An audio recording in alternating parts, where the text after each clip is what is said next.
আসসালামু আলাইকুম। তুমি বিজ্ঞানের শিক্ষার্থী আর তুমি পদার্থবিজ্ঞান নিয়ে চিন্তিত নও, এমনটা হওয়া অস্বাভাবিক। তবে আমি তোমাকে কথা দিচ্ছি, আজকের এই ভিডিও দেখার পর তোমার পদার্থবিজ্ঞান নিয়ে আর কোনো চিন্তা, কোনো দুশ্চিন্তা থাকবে না ইনশাআল্লাহ।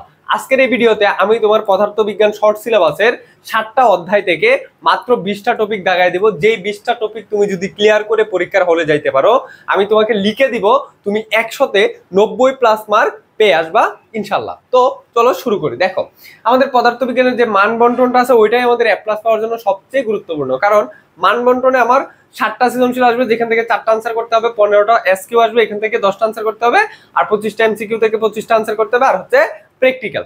তো তোমার সৃজনশীলের জন্য 7টা চ্যাপ্টার, এর মধ্যে প্রথম চ্যাপ্টার আছে। আমি যদি একটু চ্যাপ্টার গুলো দেখি, প্রথম চ্যাপ্টার থেকে নর্মালি সৃজনশীল হয় না, তাহলে আমার চ্যাপ্টার থাকে বাকি 6টা, তাহলে 6টা থেকে আমার 7টা প্রশ্ন আসবে।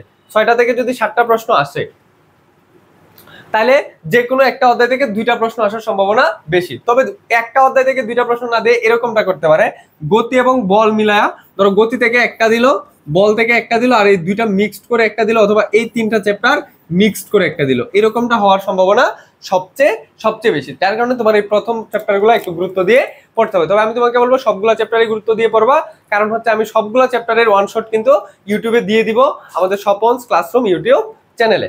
তো চলো শুরু করা যাক আমাদের টপিক গুলা কি। দেখো, প্রথম অধ্যায় থেকে যদি তুমি টপিক পড়ো সৃজনশীলের জন্য, তাহলে জাস্ট 2টা টপিক পড়লেই হবে। যদিও প্রথম অধ্যায় থেকে তেমন সৃজনশীল আসে না, তারপর তোমাকে আমি 2টা টপিক বলতেছি। একটা হচ্ছে মাত্রা নির্ণয়, যেটা তোমার একবারে সারা জীবন কাজে লাগবে। এই মাত্রা নির্ণয়টা পরিমাপের যে ত্রুটি সংক্রান্ত যে ম্যাথ গুলো আছে ওইগুলা, আর হচ্ছে ওই ত্রুটি আর ত্রুটি সম্পর্কিত ম্যাথ, দুইটা একই টপিক হয়ে যায়। এরপরে আসো আমাদের গতি। গতির কোনো টপিকের শেষ নাই, মানে এই গতি চ্যাপ্টারটা হচ্ছে একটা ইনফাইনিট চ্যাপ্টার। এখান থেকে তুমি যতই পড়বা গতি কখনোই শেষ হবে না। তো এখান থেকে আমি মাত্র তোমাকে কয়টা টপিক দিব? 4টা টপিক দিব। কি কি? গতি সমীকরণ থেকে ম্যাথ, যেমন ভাগ এবং হরিণের ম্যাথ, ইঁদুর এবং বিড়ালের ম্যাথ, এই টাইপের যে ম্যাথগুলো আছে, এবং শেষ বেগ সম্পর্কিত ম্যাথ, যেমন v is equal to u plus a t, v square is equal to u square plus 2s, এই রিলেটেড যে ম্যাথগুলো আছে এগুলো গুরুত্বপূর্ণ। এরপরে দেখো পরন্ত বস্তু এবং নিক্ষিপ্ত বস্তু। পরন্ত বস্তুর ক্ষেত্রে কি হয়, যে এটা সর্বোচ্চ কত উচ্চতায় উঠে, কত সময় শূন্যে বেশি থাকে, এবং কত সময় পর ভূমিতে আঘাত করবে, এই বিষয় সম্পর্কিত নিয়ে অঙ্কগুলো আসে। যেমন ওই যে আমাদের সর্বোচ্চ উচ্চতার সূত্র হচ্ছে s is equal to u square by 2g, আর কতটুকু সময় শূন্যে বেশি থাকবে সেটা হচ্ছে t is equal to 2u by g. এই সূত্রগুলো দিয়ে অঙ্কগুলা করতে হয়। এরপর দেখো লেখচিত্র, বেগ বনাম সময় লেখচিত্র, সময় বনাম ত্বরণ লেখচিত্র। এই লেখচিত্রগুলো থেকেই নর্মালি অঙ্কগুলো আসে। বিশেষ করে এই যে এরকম বক্স দিয়ে যে অঙ্কগুলো আসে না, যে উপরে সময় দেওয়া থাকে, আবার নিচে সময়, উপরে বেগ, এখান থেকে যে এরকম বক্স দিয়ে যে সৃজনশীলটা, সেটা কিন্তু খুবই গুরুত্বপূর্ণ। আর হচ্ছে তম সেকেন্ড, অর্থাৎ এইভাবে বলবে পঞ্চম সেকেন্ডে কত দূরত্ব অতিক্রম করছে, ষষ্ঠ সেকেন্ডে কত দূরত্ব অতিক্রম করছে, সেটার জন্য তোমার তম সেকেন্ডের সূত্র হচ্ছে এস তম second is equal to u plus half into 2t minus 1, u plus half a into 2t minus 1, half a 2t minus 1। এই সূত্র থেকে অঙ্কগুলা পড়বা। এই কয়টা টপিক তুমি ক্লিয়ার করতে পারলে গতি থেকে তোমার আর কিছু লাগবে না ইনশাল্লাহ। এরপরে আসো আমাদের বল থেকে কি কি লাগবে। বল থেকে সবচেয়ে গুরুত্বপূর্ণ টপিক হচ্ছে এই কপিকল বা মিলিত বস্তুর যে ত্বরণ, মিলিত বস্তুর ত্বরণ, মিলিত বস্তুর ত্বরণ। এই যে এই সূত্র থেকে f is equal to m a, f is equal to m a, f net is equal to, f net বলবা কারণ ঘর্ষণ বল থাকতে পারে, f net is equal to m a. আর এমটা ইউজ করবা হচ্ছে কার্যকর ভর, অর্থাৎ কতটুকু ভর, সিস্টেমের ভর ব্যবহার করবা। এই টপিকগুলো কিন্তু আমি আমার ওয়ান শট ক্লাসে খুবই গুরুত্ব দিয়ে পড়িয়ে দিছি এবং বেসিক থেকে পড়াইছি। তুমি যেটা স্বপনস ক্লাসরুম যে চ্যানেল আছে ওই চ্যানেলে গেলে ওয়ান শট প্লেলিস্টটা পেয়ে যাবা।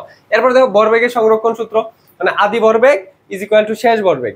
এখান থেকে আমাদের কি কি ম্যাথ হইতে পারে, যে সংঘর্ষের পর মিলিত বেগ কত, সংঘর্ষের পর প্রথম বস্তু বা দ্বিতীয় বস্তুর বেগ কত, অথবা একটা বন্দুকের পশ্চাৎ বেগ কত, দুইটা নৌকা আছে ওই নৌকা থেকে একটা মাঝি লাফ দিল, তাহলে নৌকা কোন দিকে যাবে, ওই ম্যাথগুলা কিন্তু আমি সবগুলাই করাই দিছি। ওইগুলা চাইলে তুমি দেখে নিতে পারো, এই রিলেটেড ম্যাথগুলা করলে হয়ে যাবে। এরপর হচ্ছে ঘর্ষণ। ঘর্ষণের ক্ষেত্রে সমস্যা হচ্ছে জাস্ট এফ নেট বের করবা, এফ নেট বের করবা। এফ নেট কি করতে হয়, যে এফটা কার্যকর থাকে ওইটা থেকে জাস্ট ঘর্ষণ বলটা সবসময় কি করতে হয়, বাদ দিতে হয়, কারণ ঘর্ষণ সবসময় গতির বিরুদ্ধে কাজ করে, এই জন্য এটা কি করতে হয়, মাইনাস করতে হয়। এই কয়টা টপিক।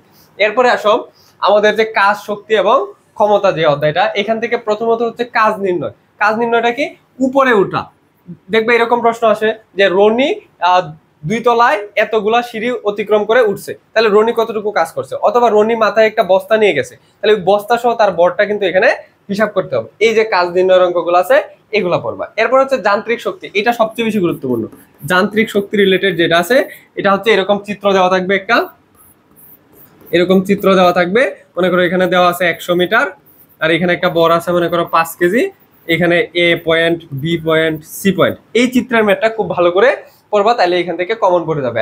এখানে যে সমস্যাগুলো থাকতে পারে যে গতিশক্তি বিভব শক্তি সমান, গতিশক্তি বিভব শক্তির অর্ধেক, বিভব শক্তি গতিশক্তির 1/3, বা একটার 3 গুণ দ্বিগুণ, এইভাবে প্রশ্নগুলা আসতে পারে। এরপর হচ্ছে ক্ষমতা নির্ণয়, P = W/T, কর্মদক্ষতা নির্ণয়, আর হচ্ছে ব্যয়িত শক্তি। এই ব্যয়িত শক্তিটা একটু দেখো, আর এখান থেকে ক্ষমতার মধ্যে কুয়ার অঙ্কটা একটু দেখো। কুয়ার অঙ্কটা এগুলো বোনাস হিসাবে দেখে যায়, খুব বেশি আসে না, বাট একটু দেখো। এরপর হচ্ছে স্প্রিং এর ম্যাথ। এই যে স্প্রিং এরটা কি আছে, F = kx, আর স্প্রিং এর সঞ্চিত শক্তি W = ½ kx²। এই দুইটা সূত্র একটু মাথায় রাখো, তাহলে এখান থেকে এমসিকিউ এবং সিকিউ সবই আনসার করতে পারবা। এরপরে আসো আমাদের শব্দ ও তরঙ্গ। প্রথম হচ্ছে তরঙ্গ সংশ্লিষ্ট রাশি সম্পর্কিত ম্যাথ, যেমন এই সূত্র আছে T = 2π√L/g। এরপর হচ্ছে B = f λ, আর T = 1/f। এই তিনটা সূত্র দিয়ে যে ম্যাথগুলো আছে এই সবগুলো ম্যাথ করে ফেলবা, তাহলে এখান থেকে গ মার্কের প্রশ্নের জন্য তুমি কোথাও আটকাবা না। গ এবং এমসিকিউ, গ মার্ক এবং এমসিকিউ এর জন্য এই টপিকটা খুবই খুবই গুরুত্বপূর্ণ। এরপরে দেখো প্রতিধ্বনির ব্যবহার এবং এর সাহায্যে প্রতিধ্বনি শোনা যাবে কিনা এবং দূরত্ব নির্ণয়, তুমি কত দূর আছো একটা দেয়াল থেকে বা পাহাড় থেকে, সেই জিনিসটা। যে প্রতিধ্বনি শোনার ন্যূনতম সময় হচ্ছে 0.1 সেকেন্ড। এটা দিয়ে যে অঙ্কটা করতে হয় যে 2D = v/t, 2D = v/t, এই সূত্র দিয়ে যে অঙ্কগুলো আছে ওগুলো করবা, তাহলে আর কিছুই লাগবে না। এরপরে আসো আমাদের আলোর প্রতিফলন। প্রথম হচ্ছে আলোর প্রতিফলনের যে চিত্রগুলো আছে সমতল দর্পণের জন্য, উত্তল দর্পণের জন্য এবং অবতল দর্পণের জন্য। সমতল দর্পণের জন্য তো তোমার একটা চিত্রই, আর উত্তল দর্পণ এবং অবতলের জন্য কয়টা চিত্র আছে, 6টা করে চিত্র আছে। আশা করি এগুলো তোমরা পড়ছো, আর যদি না পড়ে থাকো এগুলো আমাদের স্বপনস ক্লাসরুম ইউটিউব চ্যানেলে তুমি দেখতে পারো, সবগুলাই 100 টাকারে দেওয়া আছে। এরপর দেখো ফোকাস দূরত্ব লক্ষ্যবস্তুর এই সূত্রটা 1/f = 1/u + 1/v। এই সূত্র দিয়ে যে অঙ্কগুলো আছে এগুলো তুমি গ নাম্বারের প্রশ্নের জন্য করতে পারো। এরপর হচ্ছে বিবর্তন, বিবর্তন m = modulus l/L, modulus l/L। এটা দিয়ে যে সূত্র আছে সেটা। আর বিবর্তনের কোনো একক হয় না, এটা খ মার্কের প্রশ্নের জন্য পড়বা যে বিবর্তনের কোনো একক হয় না কেন, কারণ দুইটাই দৈর্ঘ্যের অনুপাত। এটা মিটার/মিটার, তাহলে মিটার/মিটারে কি হয়, কাটাকাটি যায়, অথবা সেন্টিমিটার/সেন্টিমিটার, সেন্টিমিটার/সেন্টিমিটারে কাটাকাটি চলে যায়, যার কারণে কোনো কি থাকে না, একক থাকে না। এরপরে আসো আমাদের সর্বশেষ যে অধ্যায় স্থির বিদ্যুৎ। খুবই ইজি একটা অধ্যায় এবং এখান থেকে অ্যান্সার করাও সহজ, এবং এই অধ্যায়ের অঙ্কগুলো করতেও সবচেয়ে বেশি ইন্টারেস্ট ফিল করা যায়। দেখো প্রথমে হচ্ছে বল নির্ণয়, এই যে সূত্র F = c/q1q2/d², এটা দিয়ে বল নির্ণয়। এরপর হচ্ছে প্রাবল্য নির্ণয়। প্রাবল্য কি, যে কোনো একটা চার্জের পরিমাণে 1 হলে সেটাকে বলা হয় প্রাবল্য, যেমন E = cq/d², এটা হচ্ছে প্রাবল্য। আর হচ্ছে বিভব, B = যে সূত্রগুলো আছে ওইগুলো দিয়ে কাজগুলো চালানো হয়। এরপর হচ্ছে প্রাবল্য কোথায় শূন্য হবে, প্রাবল্য কোথায় শূন্য হবে বা নিরপেক্ষ বিন্দুর অবস্থান, সেটা এই অঙ্কটা পড়বা যে প্রাবল্য কোথায় শূন্য হবে বা নিরপেক্ষ বিন্দুর অবস্থান, এটা গ নাম্বারের জন্য।